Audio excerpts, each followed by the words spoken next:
নমস্কার বন্ধুরা, cooking for মাস্তি চ্যানেলে সবাইকে স্বাগত। আজকে আমি দেখো মানকচু বাটা করতে চলেছি। তো রেসিপিটা পুরো দেখতে থাকো, আশা করি তোমাদের খুব ভালো লাগবে। পুরো ভিডিওটা দেখার জন্য অনুরোধ রইল। দেখো বন্ধুরা, এই জিনিসটা কি তোমরা জানো? এটা হচ্ছে মানকচু। আমি আপনাদের আজকে মানকচু বাটা কিভাবে করে তো সেই রেসিপিটা করে দেখাবো।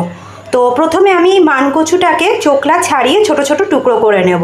দেখো বন্ধুরা, আমি এখানে মানকচুটা টুকরো টুকরো করে কেটে নিয়েছি। এটার মধ্যে আমি শুকনো লঙ্কা, তেজপাতা, দুটো মিডিয়াম সাইজের পেঁয়াজ আর রসুন, তো এইগুলোকে আমি ভালো করে পেস্ট করে নেব।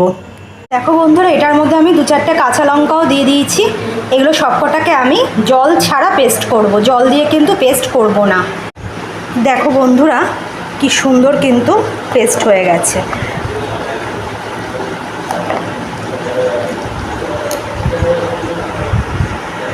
দেখো বন্ধুরা, আমি সর্ষের তেল বসিয়ে দিয়েছি। এখানে কালো জিরে ফোড়নে দিলাম,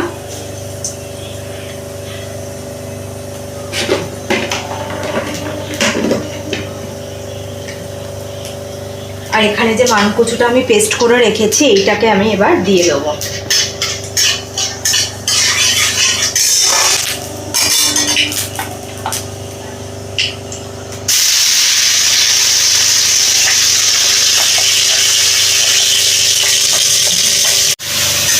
দেখো বন্ধুরা, মানকচুটা আমি দিয়ে দিলাম। এইবারে এইটার মধ্যে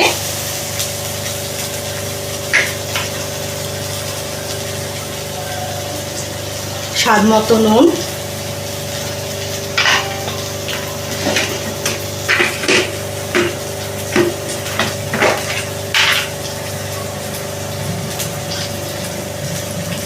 হলুদ গুঁড়ো আর সামান্য একটু লঙ্কার গুঁড়ো দিলাম,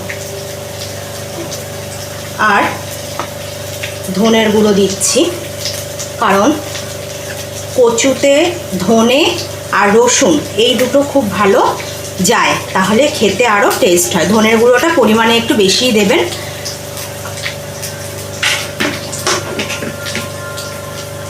এইবারে আমি এই মানকচুটাকে ভালো করে কষিয়ে নেব, যতক্ষণ না পর্যন্ত একদম মাখা মাখা হয়ে যাচ্ছে।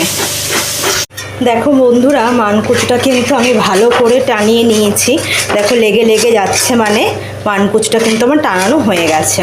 পুরো জলও শুকিয়ে গেছে। দেখো, জল তো আমি এমনিই দিইনি, কারণ কচু যেহেতু জল দিলে গলা ধরবে। তো এবার এটাকে আমি নামিয়ে নেব। এটা আমার হয়ে গেছে। বন্ধুরা, মানকচুটা আমি নামিয়ে নিয়েছি। বন্ধুরা, এই বাঙালিদের প্রিয় এই মানকচু বাটা সবারই খুব ভালো লাগে, খুবই পছন্দের, আর গরম ভাতের সাথে তো খুবই ভালো লাগে। তো বন্ধুরা, এই রেসিপিটা যদি তোমাদের ভালো লেগে থাকে, তোমরা প্লিজ ইউটিউব থেকে যারা দেখছো তারা লাইক করে, শেয়ার করে, সাবস্ক্রাইব করে দিও। আর ফেসবুক থেকে যারা দেখছো তারাও লাইক করে, শেয়ার করে, ফলো করে দিও।